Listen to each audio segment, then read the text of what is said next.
यसमा अन्डा र आलुलाई बोइल गर्नुपर्ने हुन्छ। त्यसको लागि मैले एउटा कुकरमा अन्डा र आलुलाई राखेर थोरै पानी राखेर त्यसमा थोरै नुनलाई पनि एड गरिदिए, जसले गर्दाखेरिमा हाम्रो अन्डा र आलु चाहिँ छिटो बोइल हुन्छ। हाम्रो अन्डा र आलु बोइल भइसकेको छ। यसरी बोइल भइसकेपछि अब हामीले यो आलु र अन्डाको बोक्रालाई फाल्नुपर्ने हुन्छ।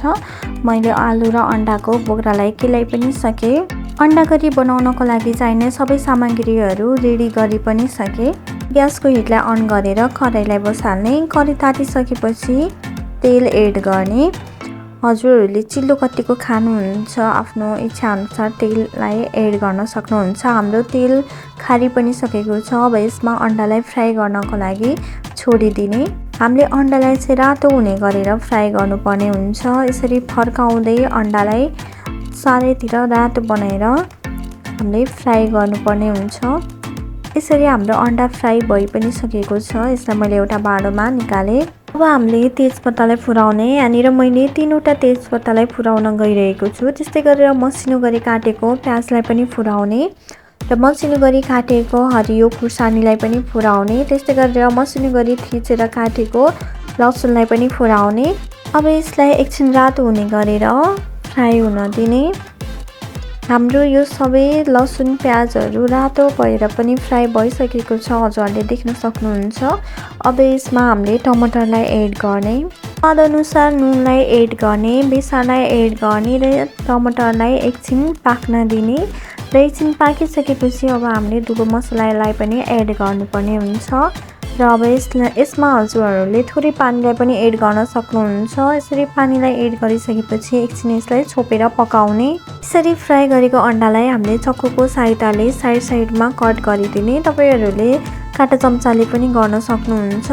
यसरी अन्डामा कट गर्दाखेरिमा मसलाहरू हाम्रो अन्डाभित्र पस्छ र अन्डा करी चाहिँ एकदमै मिठो हुन्छ। र अब यो बोक्रा फालेको आलुलाई पनि मसिनो गरेर हातले म्याच गरिदिने। यसरी आलुलाई मिचेर पकाउँदाखेरिमा अन्डा करी एकदमै मिठो हुन्छ। हाम्रो टमाटर र मसला राम्रोसँग पाकिसकेको छ, हजुरहरूले देख्न सक्नुहुन्छ। यो टमाटर र मसलामा चाहिँ तेल छुटिसकेको छ। यसरी टमाटर र मसला पाकिसकेपछि अब यसमा हामीले जुन म्याच गरेको आलु थियो त्यो आलुलाई एड गर्नुपर्ने हुन्छ। यसरी एड गरेर हामीले 5-10 मिनट यसलाई छोपेर पकाउने। यसरी 5 मिनट भइसकेको पनि छ। हाम्रो आलु चाहिँ राम्रोसँग मसलासँग मिलेको छ, हजुरहरूले देख्न सक्नुहुन्छ। अब यसलाई हामीले राम्रोसँग चलाएर यसमा पानीलाई एड गरिदिने। हजुरहरूले कतिको ग्रेभी खान मन पराउनुहुन्छ त्यही अनुसार हजुरहरूले पानीलाई एड गर्न सक्नुहुन्छ। हल्का बोइल पनि आइसकेको छ। अब यसमा हामीले अन्डालाई एड गर्नुपर्ने हुन्छ। अन्डालाई एड गरिसकेपछि 2-3 मिनट छोपेर हामीले यसलाई पकाउने।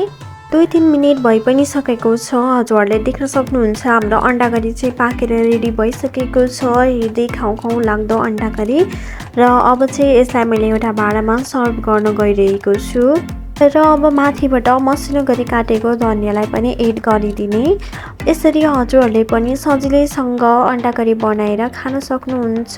हजुरहरूलाई रेसिपी कस्तो लाग्यो, मन परेमा लाइक, कमेन्ट, शेयर र सब्सक्राइब गर्न पनि नभुल्नुहोला। Thank you so much for watching my videos. Bye, see you.